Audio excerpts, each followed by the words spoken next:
Hello, everyone, and welcome to Always Tell Me the Odds, a Star Wars Unlimited podcast. I am, as usual, Marcus, or Faline on internet, and today, as usual, with me is Magnus. Hello. Hey, hey. And you are known as Dragonfly on internet, just so people can find us. Yeah. How are you doing today? I'm fine. It's always fun to be here to talk about the game we all love. Yes, I agree. Play. So this is a good end of the workday, you could say. Start of the week and end of the workday. Yeah. It's just that I wrote that to my girlfriend before. She was like, how's your day going? I was like, it's okay. It's a work day. But now it's the highlight of the day. I'm going to record a podcast with Magnus. It's like, yay. Yeah. So it's always fun. It's a lot of fun to meet up and talk about this. I look forward to that every time. Yeah. So yeah, me nice. too. So what have we been up to? Both of us have done almost the same thing the last 2 weeks. Yeah, I guess what we've been up to is part of the like podcast today. The episode, yeah. So yeah, the episode. So we did attend a PQ last weekend. Yes. And the Swedish one. So that was a Swedish one, yes, in Skövde. Yeah. It's a small town. Yep. Like super nice though. Halfway. Yeah. They have a they have a Volvo factory there, and they have a university, and it's a nice city though. Yeah. So now, I mean, we didn't get to see much of the city this time, but true. So we went up like we were four from our community that shared a car up on Friday. Yep. The tournament was on the Saturday. Yeah. So we left work at lunch and headed out. What was and it, like the 4 store? hour drive? 4-hour drive for us. The store who did host the event, Manatorsk, is it's just an amazing store. It was my first time visiting. Actually, it's a super nice store with a very big play area, and the staff and the owners were super nice and really nice. And engaged in the game, and So it was fun to finally get to visit that amazing store. True. Actually. I've heard a lot about it, and now seeing it was awesome. I mean, when you got into the store, it was like, in quotation mark, an ordinary game store with some board games, and like it was nice. And then when you came down into the basement, it was like, oh my god, this is nice. There were Warhammer, and there was so much space to sit down and play, and good lighting, and the sound acoustics in there were very good, because they had a mat on the floor, and there were a lot of like shelves, and it was super nice in every way, and the ventilation was good, and so it's really good. I really like this. So if you ever find yourself in Skövde, Sweden, you should definitely visit Manatorsk, or in the vicinity of Skövde. You should go there and visit it. Super nice. Yeah. Also, the owners were attending the tournament, I think, and also at least one of their children was in there. So it's really nice. So they're engaged. It's cool. Yeah, and the fun thing was also, I mean, so a PQ is a one-day event, so the PQ was on the Saturday, but because they like Star Wars Unlimited so much in that store, they did arrange a draft, a Spark of Rebellion draft on the Friday evening, and also a sealed Twilight on the Sunday. We didn't stay until Sunday. We wanted to get home Saturday evening night, so that we didn't spend the whole weekend away from families and such. So, but we did join in and played the Spark of Rebellion draft on the Friday. That is one of the reasons why we went for at lunch on Friday, to be able to join in on the draft. It was a lot of fun though. And I mean, I guess that must have been your first Spark of Rebellion draft, right? It was, because you didn't play the game when that set was relevant for drafting. I started the pre-release on Twilight was my first the first time I joined in actually for real in Star Wars Unlimited, and it's also there where I decided to head in to the game and play it more, but never done Spark. I'm familiar with the cards though, because they are in all the decks and stuff, but it was fun.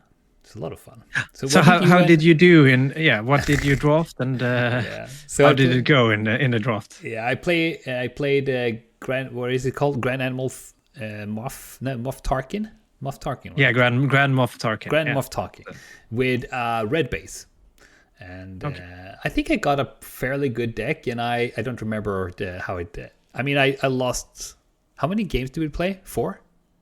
We played 4 games. I think, yes. I think. Or did we play 5 games? Maybe 5, because I won 3 and lost 2, or it was that. Yeah, that seems about right. Yeah. So that was a lot of fun, but yeah, it's hard. It's super. Draft is always hard, but I think I got a pretty good deck, and it was fun to play though. And you can also tell that people were taking it very casually, and we talked a lot during the game. We talked a lot about other stuff, and it was super nice. It was a very nice, a well spent Friday evening, I would say. Yeah, very good. The aura of the place, like everyone was so positive, and it was very fun. It was just like a celebration almost of the game, and we did play, and I think that was a smart decision. We did play best of 1 in the tournament, so that's probably why we played 5 games instead of 3. Yeah. I think that was a good idea. Normal, that was a good idea. You got to play against more people instead of playing the same players. But then so that was it was super fun. I drafted Jyn Erso. Oh yeah, leader. Not a leader you see very often. No. When you talk about Premiere, but it's fairly she's actually good. quite okay in draft. Yes, my draft deck was not that good though. But I think I drafted, like, the first pack I opened a Cunning, the legendary Cunning card. Nice. It's double yellow, but it's still good to pay 6 for in draft at least.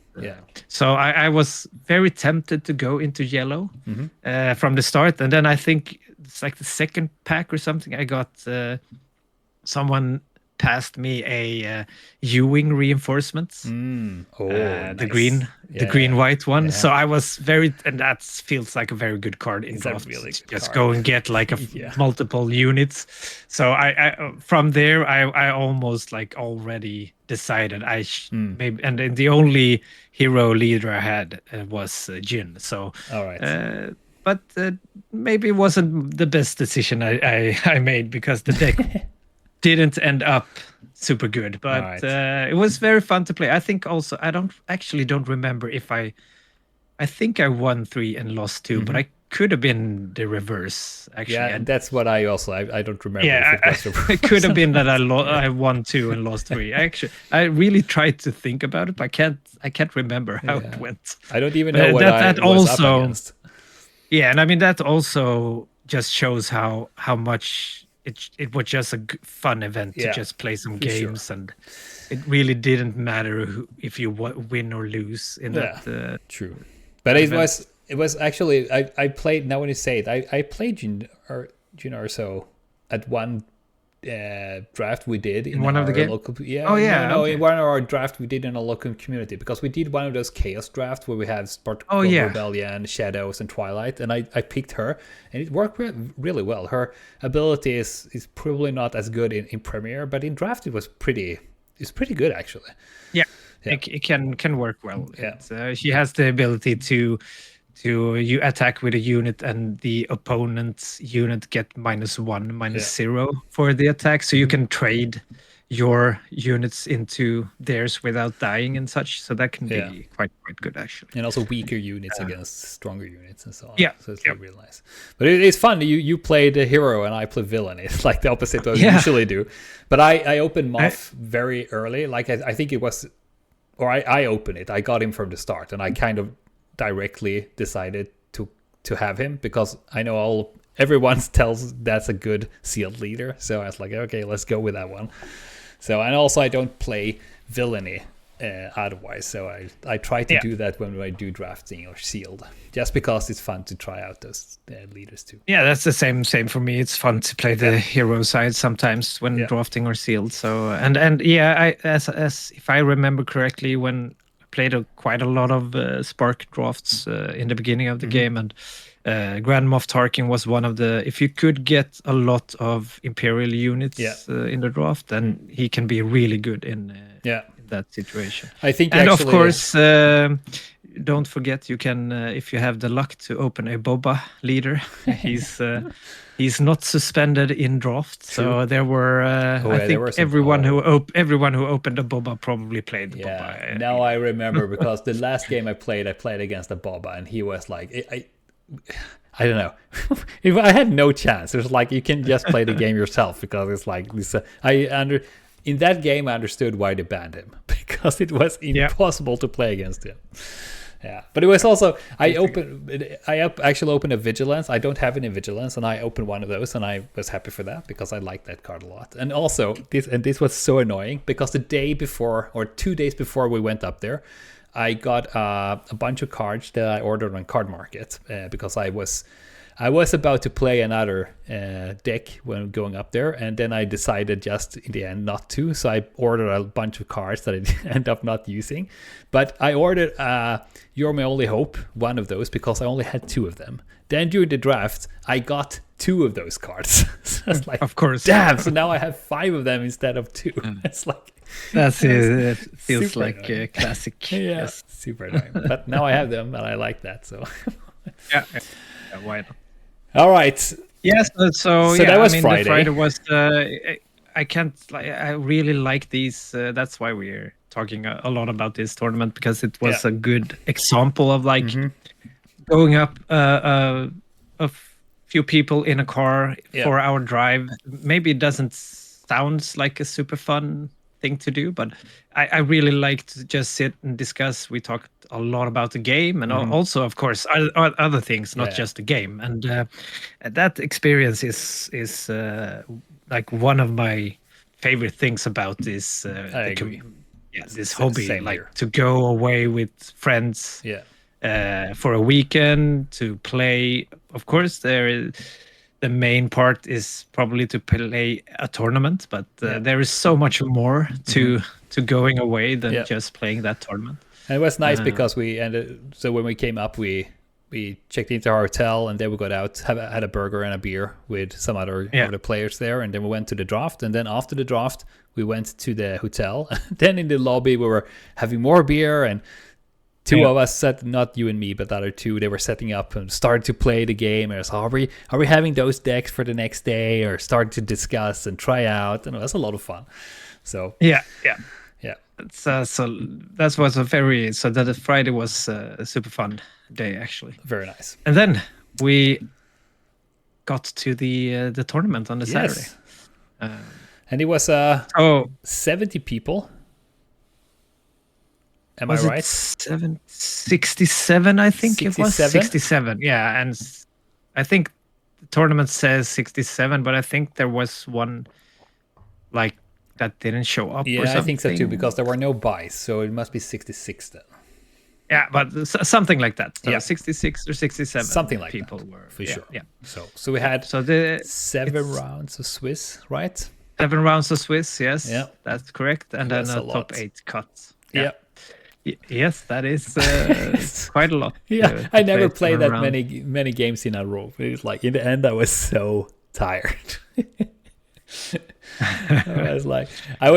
What did you bring to the tournament? Yeah, which deck did you? Yeah, so I was pretty certain to go with the Poe Data Vault that I had on our store showdown, that I went top 8 with, and it felt really good. But then the last couple of weeks, when I tried it out, it didn't feel as good anymore, because the meta have changed a little bit, and people started to understand how they should counter it and so on. So I was like, let's not do that. So I was thinking about Yoda Green Force Base, because a lot of people started to play that, and it seemed to be a forceful deck. So I ordered those cards on Card Market, and then I was like, no, I can't get this deck to work at all. So I went back to my old Yoda Red Force. that I thought suffered a little bit from Force Throw being banned, but it turned out it did not. So I guess it's better with Force Throw. Oh, of course. But but a lot of decks lost that card, and you can still play them. And, for sure. And I played you found out that it feels like it. It works you anyway. Could play it anyway. Yeah. So because on the Tuesday, before we went up there, I played it in our local meetup, and I played against some players that are really good at the game. Two of them who went up with us also. So Andreas that went up there also on the PQ, I played 3 different decks against him, and I won 2-0, 2-0, 2-0. And then I played against Emil, and I also won against him. Not all of them, but most of them. So I was like, this is a good deck. It is a good deck. So I brought Yoda Red Force. So, yeah.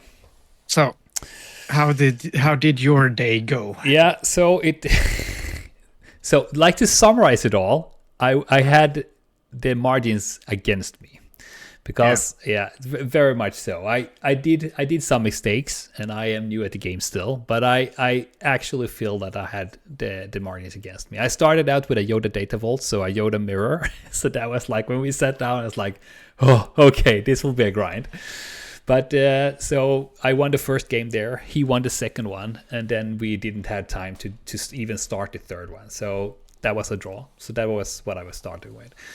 Then I was up against a Maul, the new Maul, with a blue Force, and I lost that 1-2. Then I was a Talzin Green Force. So that was a little interesting because it wasn't blue. It was a green Force base instead. And I lost that 1-2. And then it was a Han 2 with ECL, and that is one of the decks that I have had a lot of difficulty with because it's so fast. And but it was a very new player, and he hadn't played the deck very much before. So, but unfortunately, I lost 1-2. I'm beginning to see a pattern here. Yeah. And then after that, it was a Sabine Yellow, and that is one of those decks that I absolutely cannot play against because it's way too fast for Yoda. But I won the first game, and then I was like, well, I think I got something here. The second game, they just ran over me. And then the third game, they won barely. So I lost that 1-2. And what I should say about those games is that all of those that I lost, they had 1 or 2 down to 5 HP left. No, 1 to 4 HP left on their bases. So I was very close. I could easily have won those instead. So it was very annoying. And then the 6th game, I had a Kylo Tarkington. I won that one 2-0, fairly easy, because I know how to counter it pretty well with the Yoda deck. And then the last one was a Han 2 Blue Force, and also one of those I have a difficult to play against. But I won the first game, and then I lost to Tuesday, so I lost 1-2 again. So 1 draw, 1 win, and the rest of them losses. But all of those losses I could have won any of those because they were very close. So I am satisfied, even if the result is not super good. I am satisfied with my performance because I played fairly well, and I was unlucky, I would say, actually. Yeah, so. And I mean, as you had a few very, very close games. Yeah. So and that feels much better to, even if you lose. I mean, it's not good to feel that you were maybe a bit unlucky in some of those games and didn't win. But as you said, you feel like you actually performed quite well. Yeah. But then you didn't really have like the margins on your side this time.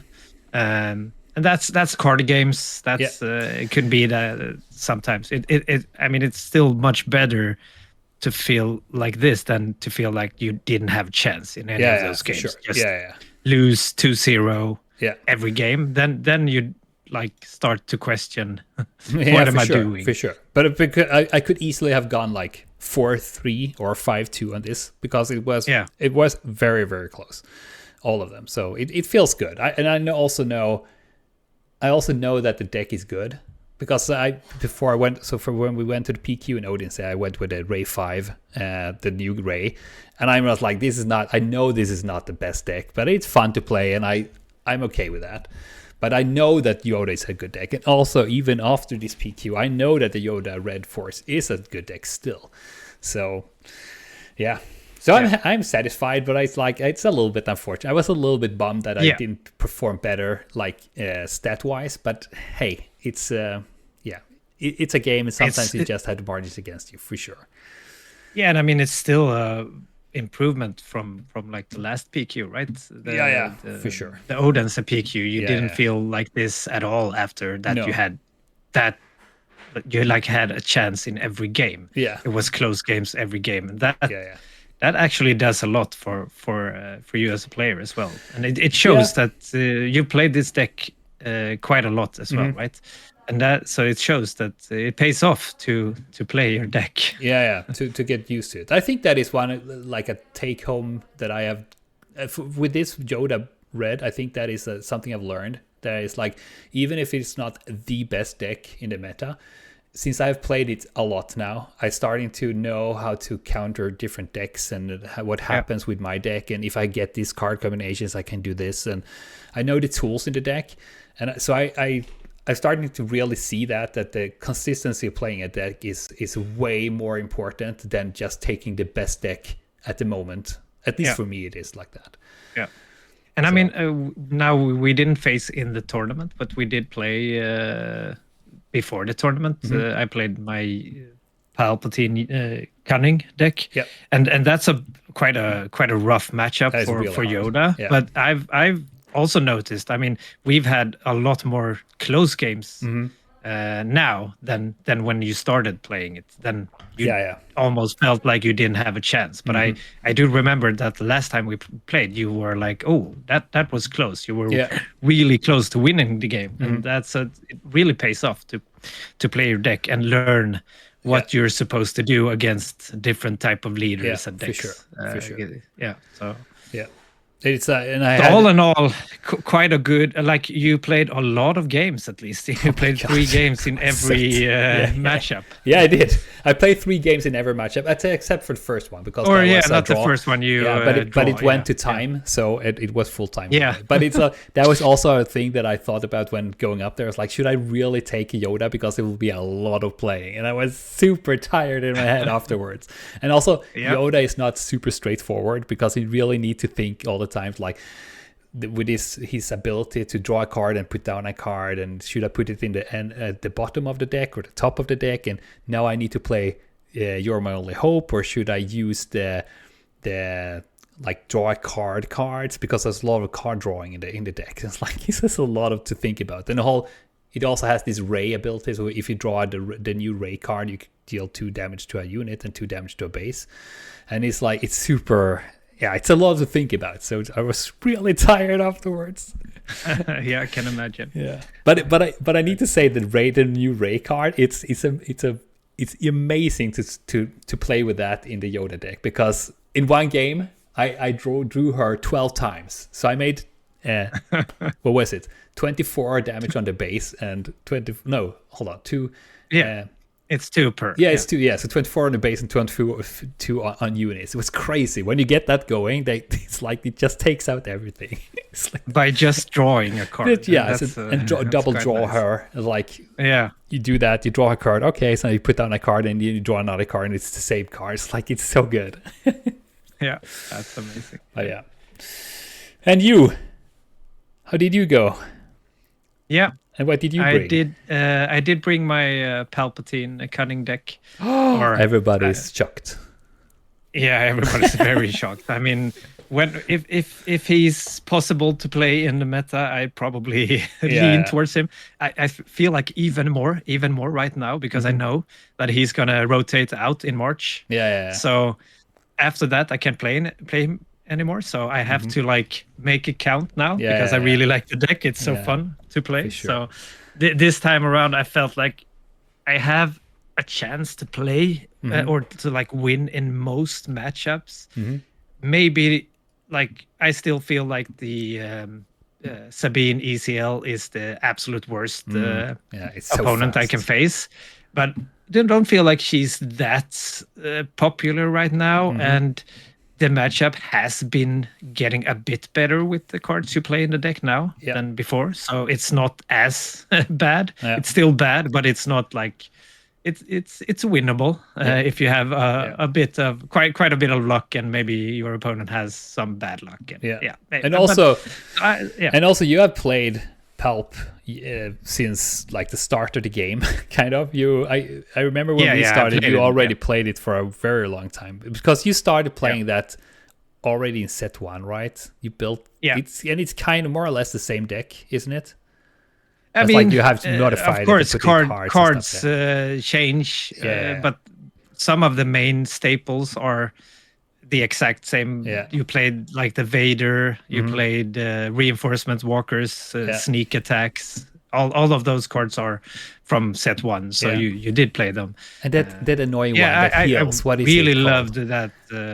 The annoying one you play that heals, and you can ping him, and it's like the Salacious Crumb. He was not in he was not in the deck from the beginning, because I think he's from Shadows, right? So set 2. Yeah. But he's annoying. But still, as soon as he arrived to the game, I guess you put that in the deck as well. Because you also won a tournament with that deck, like way before PQs and stuff, didn't you? Like I did win a casual tournament, or it was before Showdowns. They've announced how Showdowns were supposed to to work, and there was not any Showdowns yet. They had a tournament in Denmark. I think we were like 35 players, maybe something like that.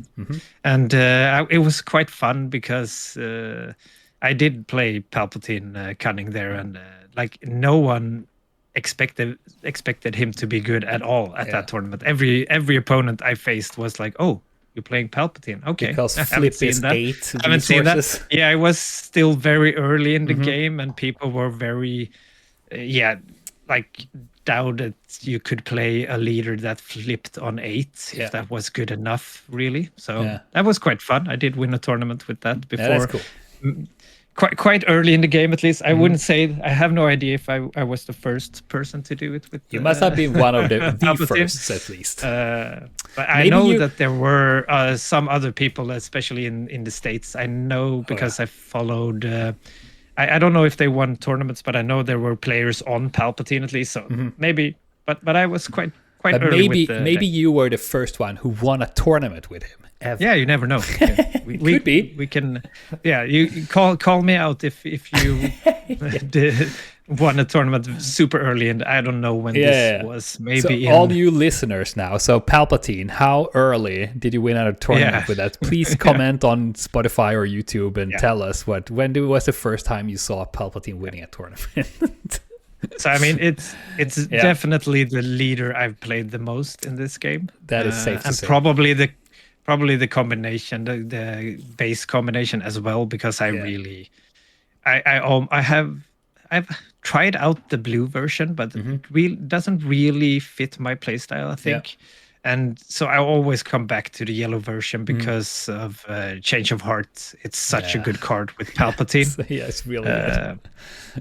So it was that and your legacy run. Yeah, it was very fun to be able to bring him to a tournament. Yep, for sure. Feel like I could have a good chance with it. Yeah, so I started off the day quite good. Actually, I did my first 2 games were against good matchups for Palpatine. First I faced a Rey Data Vault. Yep. I won that 2-0, and then I faced an Anakin Blue Force. Yeah. Also 2-0 in that game. You sat to the left of me when you did the Rey, and you were finished like when we were finished with the Yoda. Such a grindy meetup.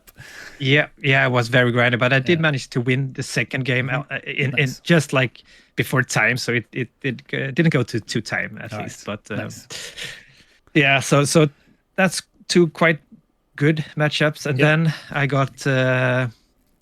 I had to face Emil, who went up with us to the tournament. He played Gar Saxon ECL, We did play on stream for that game, the third game. It's on the Nordic Takedown YouTube site. You can go watch the whole tournament there. The really good coverage from really good from our friends over at Nordic Takedown. So a big shout out to them for streaming. Yeah, they're doing really well with the streaming for the tournaments for sure. It was games 3, right, or something? Yeah, game 3. Yeah. Unfortunately for me, that game didn't work out as well as I wanted. You were so unfortunate with the draw, though. Yeah, I was a bit unfortunate with my draws. It's a very tight matchup. I think it's probably close to a 50-50, just like in the matchup against Score ECL. But that also makes, because Emil is an amazingly good player. So good. So I know that I don't have, there is like no room for mistakes. And of course, it wasn't that good that I didn't really see the cards that I wanted to see. And also, like, even I think I lost the first game, didn't have much to say actually in that game. The second game, I did draw like a line that could have helped me very much in the game. I drew the sneak attack with a legacy run. So when the legacy run dies, you get to do 6 damage to opponents' units. So you can sneak attack that out 1 turn earlier. So on 4 resources. Because in the first game, I played a legacy run on 5. Unfortunately, he had the no glory, only resource. It's called, right? Yeah. So he killed it and did the damage to me instead. But was it the second game you went aggro, right? You went aggro Palpatine with your... Yeah, so in the second game, I thought like, okay, if I can sneak attack it out on a turn earlier, so on 4 resources, he can't play the removal for it. But unfortunately, he had instead legal authority, so he could capture my that was so unfortunate. My legacy run, and I guess so. Yeah, it was. But you went not with not a very tight game. He won both games quite easily, I'd say. That's unfortunate. But you went with what is Bassine with a lightsaber, right? I had to play super aggro. Or had to, but I didn't feel I had any other choice because I didn't really draw as I wanted. But I played a Revan's lightsaber on Bassine. So she did some work. Maybe not the best. She did some work on his base, though. Yeah, it is what it is. But so a loss there, unfortunately. Then I got to face the Han 2 ECL deck, and that I haven't played. Didn't play that matchup very many times before the tournament, but I was a bit afraid of it because it feels very close to the Sabine ECL deck. It can be super fast. It's not quite as fast, I guess. So I was thinking maybe I have a little better chance of winning the game.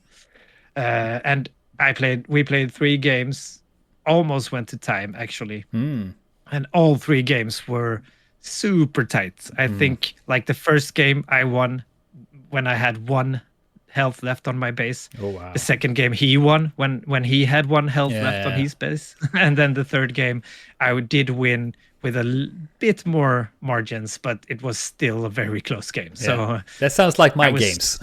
I was super happy actually to win that matchup because it felt good to know that I can win that matchup actually with BitPal. I can see that that's a hard matchup for you because it can be really fast. I met Emil with his Han 2 ECL on the Tuesday before, and it's just like it's super fast sometimes. Yeah, it is. It's very fast. And then I faced another Gore Saxon ECL. I took down the first game. There were 3 Gar Saxon ECL, I think. Yeah, and I faced two of them. That was a bit unfortunate. I mean, it's not that bad of a matchup. As I said, maybe a 50-50. I won the first game, and then I didn't really see the cards I needed again, felt like. So, unfortunately, I lost the other 2 games there. So, that was my second loss on the day. Right. And in this tournament, when we're like just above 64 players, so we have to play 7 rounds. You already know that maybe 1 or 2 players with a record of 5-2 will make the cut. Mm-hmm. So it's a very small chance to actually do to do that. But I felt like it doesn't matter that much. It would have been. I wanted to see if I could go 5-2, and did end up after that winning against Po Data Vault 2-0. And then I won the last game against the Han 2 ECL again. That's a good ending. This time 2-0 actually, so it felt really nice to win both games there. It's a nice end of the Swiss tournament. Though. Yeah, it was really nice. So I did manage to go 5-2. I ended up 11th, I think. Really so good. I was, at least as I said, as long as I don't end up on 9th place, that would have feel a bit worse, I guess, because you were so close. Now I was just 11, so I wasn't close to the top cut. It was really good though. From six players, 11 is really good. Yeah, I'm really happy about my results. Yeah. It was quite fun though, because we were 2 Palpatine cunning players. And so I was the worst performing Palpatine player in the tournament with my 11th place, because the other guy he won 4 games and drew 3 games. Oh wow! So that's equal the amount of points as I got for 5 wins. That's 15 points, and he had better tiebreakers than me, so I think he was the 9th player or maybe 10th. Okay, I don't know. Yeah, but so at least I was the Palpatine player that won the most games. Yeah, that's good. But there are no Palps in the top 8 then. No, just outside. You were the Palp that won the most games. That's good though. The tournament ended up the winner of the tournament did play Han 1 with a green base. Green base, yeah. That was it was so good that when we watched watched back on some of the streams when they played, it was like crazy. It's such a good deck. Yeah. And it's a player, of course. It's it's quite an annoying deck to face, I think. But so in the end, none of us 4 in our car ended up in the top 8, which was sad because we wanted like all of us to be up there, but it was also kind of nice because we could go home. We had a 4-hour drive home. So, and I think the final was at like, I don't know, 11 p.m. or something. Something like that. Super late. So if any of us have gone to the final, we would have been home at like 4 a.m. or something. Yeah. So I guess that was quite good in the end. Probably. I think so. I'm super happy about my from my run 5-2 with Palpatine really there, only losing to 2 Gars, which is a matchup I do know that I can win at least. It felt very good. Yeah. So I'm super happy with my run. Yeah, you should be. That's really good. Yeah, really good. Well played. Yeah, that's good. It was a really nice. It was a nice PQ for sure. It was very nice, and also a shout out to the judge. Matthias. Matthias. He was the only judge. He was doing this alone, so he was like one manning the judge team for this tournament, and everything went super smooth. He's very good at being a judge at these kind of events, and so I a big thanks to him for thanks to all judge for doing this, spending their time to help us actually have tournaments. Yeah, for sure. And but I'm impressed at Matthias because 6 players, he's the only judge there, and he managed with all the pairing was super fast, and there were no problems at all with it. It was really, really good. Oh, so it went smoothly for sure. And this is like so now I was about to say, now we're going into the topic, but this is the topic for today, the tournaments and the community. But we are starting to like slide over into the more like what we wanted to talk about this with tournaments and so on. Yeah, I mean, before we have talked about it, but a little bit. Yeah. Before we go into that, I will just like put this in here that we got a package today sent to us. So, and we will do something with that. You will come to me in in 2 days on Wednesday, and we'll do stuff with that package. So I just wanted to say before we continue this to keep your eyes on our YouTube channel, because there will be stuff coming up there. So I just wanted to say that now before we forget it again. Yeah, it's very, very exciting. Very exciting. So it's going to be fun. It's going to be fun. Yeah. But the whole thing with the tournaments and like the reflections of, we have been talking about this before in other episodes, and also because it is more for us, for you and me, we like the competing part of it. I am a very competitive person, and I know you like to compete in the card game also, but there are also, for both of us, there is something more with going on tournaments than just playing to win. Of course we go there to play to win, but there are so much more, and I think we like slide into that when we talk about what Matthias did here and what all the players are doing here, because there is so much about this community that I really want to talk about. Yeah, the community in Star Wars Unlimited it's amazing. I mean, a lot of people say it. I guess it feels kind of like repetitive when you say it, but it's actually amazing. I can't really remember when I faced a person that wasn't super nice and like had a good attitude towards the game, or like it's only positive thoughts. Like when we play tournaments, no matter how big for me, and same. Have to shout out the community in this game. It's really amazing. And also I think about that when for like in this tournament, when Matthias is the only judge, he was in the start, he said like, I am the only judge here, so you need to bear with me. If there's a lot of people calling for me, I will take it in turns. And I didn't hear anyone who opposed Matthias or like got grumpy because they had to wait a little bit or anything. He just like, everybody's listening, they have respect for each other, they talk to each other. Most of the time you figure out the ruling yourself, agreeing. If you don't, you call the judge, and when he comes there, you listen to the judge, and then you go on with it. I think it speaks a lot to the community when you can have, when the players are acting like that. Yeah.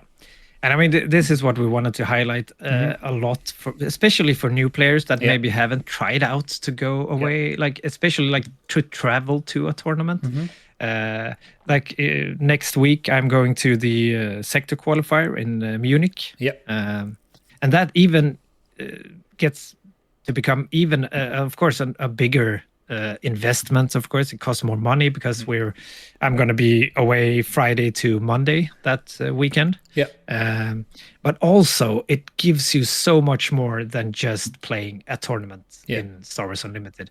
I, as you said, I love to play tournaments and to compete. Of course, I would, of course, want to win that tournament. That's the ultimate goal. I mean, that's why we go there. That's why we go there. But also, I'm also being a bit realistic. I know that my chances might not be super high to win a tournament of that size. I wouldn't say that I don't have any chance of doing it, but it's not like the biggest. But that's why it's so important to know that there is so much more to a tournament like that than the actual tournament. For sure. I mean, it's just traveling with friends, having like nice meals, having a beer if you like that, playing games like the night before. We are going there on the Friday. So Friday evening, we're probably gonna test out our decks against each other, maybe make some last minute changes. Like all of this, just having just the evening before there together. On Friday, and then on like when we forced it down, had beer and just like played some games and just talked about things. It's like that is like super. That is, for me, I think that is almost more important than playing the game. I of course go there to win the tournament, and I just want to play the game. But that is, I love that. Such a nice thing. Yeah, me too. And then I mean, so we're gonna play the sector qualifier on Saturday. Even if it goes really bad, you maybe lose your 3 or 4 first games.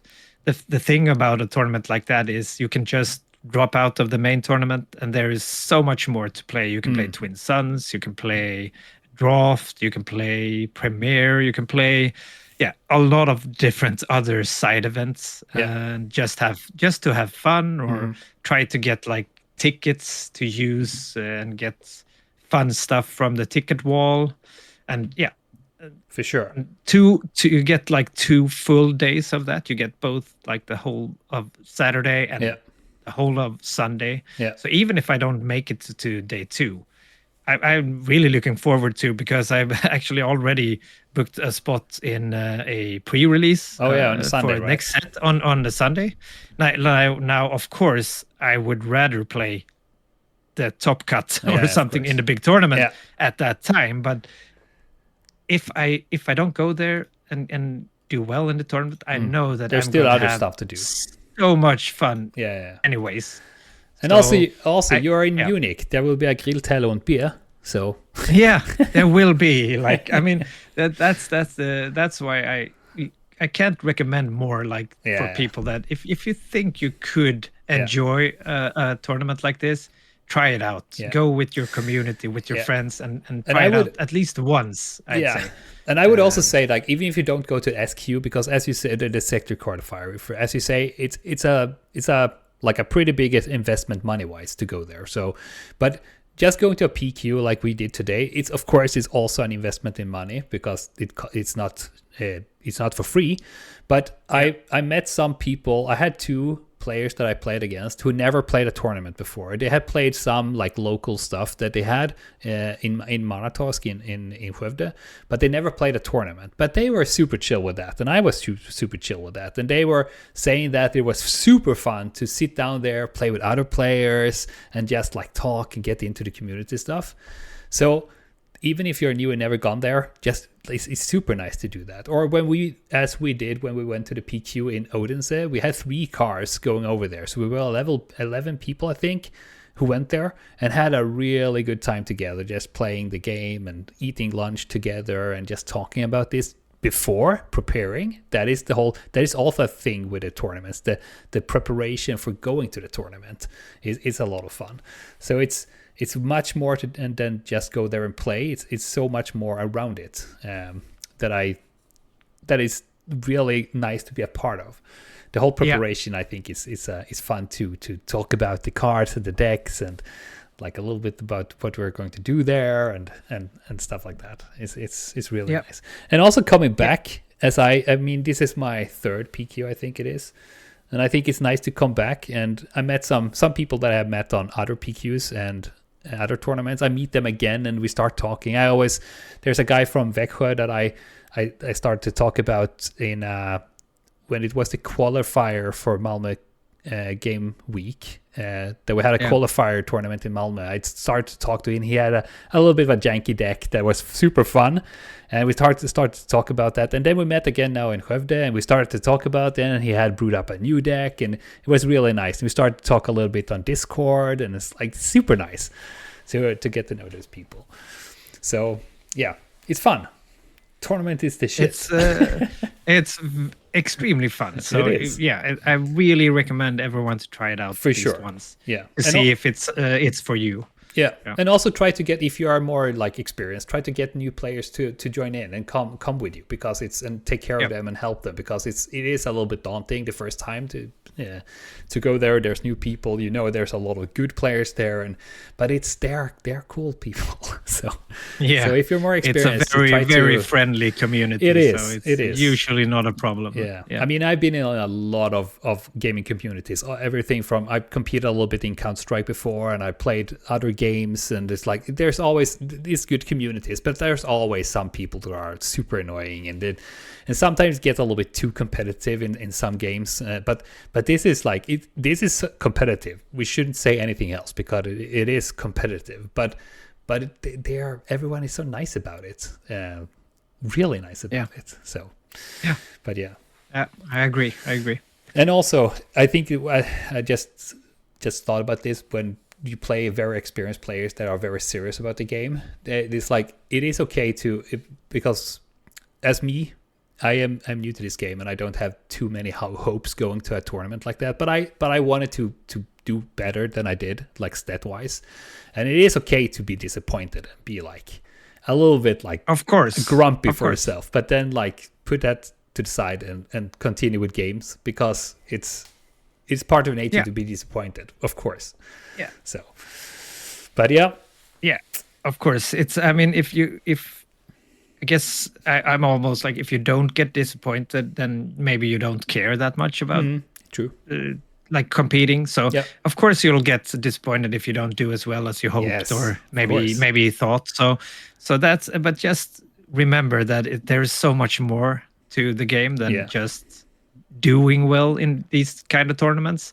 There is so much more surrounding, like just having fun with your hobby, because it's I mean, this is our hobby. It is. We do it because it's fun. Like it's not something we do to make a living in this world. True. So True. I think that's a very you should stop and think about that when you sometimes you get like tilted, or you get just why did I have such bad luck right now when I had a chance to like make a top 8 or something like that, and that's okay to be a bit disappointed. And just I think you should be.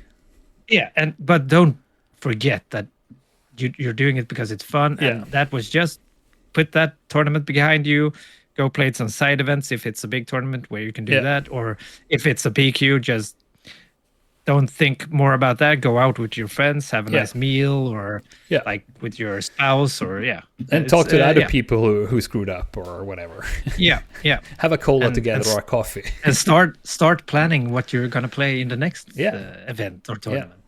I mean, I've said that before as well. Like the build up for tournaments is one of my favorite things. When like this, thinking about which deck I'm gonna choose, and how, when I've chosen the leader and base, maybe how is exactly like 50 cards am I gonna play, and all of that. Just try testing out with friends at our locals, and I really like that. I do that in too. This game. It's a lot of fun for sure. So I try to go to as many tournaments that is feasible for me, both money wise and time wise, for sure. And as I said, it's mostly because it's a lot of fun, and it's nice to meet people. So go to tournaments, people. Go to tournaments. I guess it's maybe time to wrap this up. Oh wow, we are been talking for a long time. We also wanted to talk a little bit about the upcoming set, but I guess that will be another episode, I guess. I think we can postpone that for next time, because then both of us will probably have been playing a pre-release, right? Yes. I will do that. Both of us will do it on Sunday, but you will do it in Munich, and I will do it here in our local group. We will miss you guys. That's correct. Though. Yeah. So we will more about the upcoming set in the next episode, maybe. And also we got this package that we mentioned before. That so we'll see what. I don't know if that's the new set. We don't say anything about that. We just got a package. We don't know. So you need to check our YouTube channel. For sure. All right, so I think that's it for today, right? Let's wrap it up. I think so. So go to tournaments, people. And have fun with it. That's our bottom line with this, I think. All right. Okay, one last question before we wrap it up. Have you decided on the deck for the sector? You don't have to say which one, but have you decided? I have decided, yes. You have decided? What? That is crazy. That is good. All right, everyone. Thank you so much for listening today. And we had a question before, so let's give us a comment either on Spotify or YouTube with your thoughts. And also, we have a Discord that you can join. We will have the links in the description. And we have a YouTube channel, as we have mentioned before. We put up all the episodes there, and we also have some videos there as from before. For instance, if you want to watch, look at my Ray deck or Magnus Palpa deck or whatever, you can go check there out. And you should check for the upcoming stuff coming there now. You can also find us in the Swedish and the international Discord, me as Falloin and Magnus as Dragonfly, and interact with us there. We enjoy interactions very, very much, and give us feedback on the podcast or what we have in the podcast, or if you have any ideas that would come up in future episodes. But thank you so much again for listening, and we'll talk to you in 2 weeks again. Bye bye. Bye bye.